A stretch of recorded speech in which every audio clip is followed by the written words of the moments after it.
Hello, church. We are looking at the book of Judges today for our daily Bible reading. To give you kind of the time frame of what's going on here, Israel has left Egypt, where they were for 400 years. They are now in the Promised Land. God has given them commands through Moses to go in and conquer, to bring judgment on these evil tribes that were sinning, doing some evil things in the land. And so God is using Israel to kind of punish them and to once again bring justice on the earth. But through that, the Israelites, who think they've seen God do amazing miracles, providing for them to leave Egypt in their time on the journey to the Holy Land, they've seen God give them victories through Joshua and all the other military kind of exploits throughout this time. And you think, okay, now they know, just listen to God. God has made them repeated promises that if they obey God and do what He tells them to do, they will be blessed and things will go good in their land.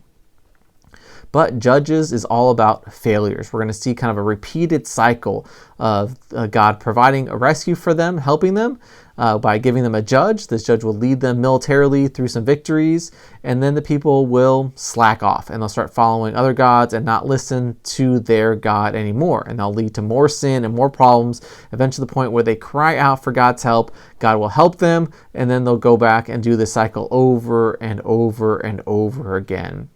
So this sets up the realization that we have even as we look through the book of Genesis, that humanity, we are doomed to failure.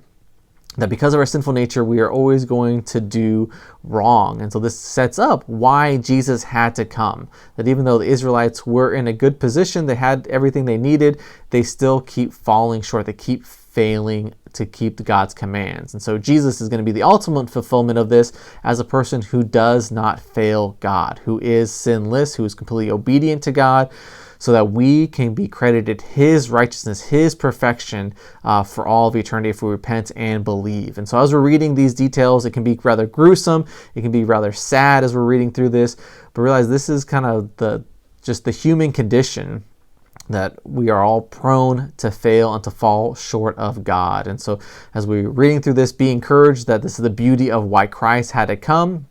And let's learn from the Israelites' failures here, that don't get focused on things of the world. Keep focused on what God has told us to do, to not to do, and there will be, once again, God's blessing and guidance for us instead of failure that we're going to see repeated throughout this book. So that's my encouragement as we read through the first two chapters today.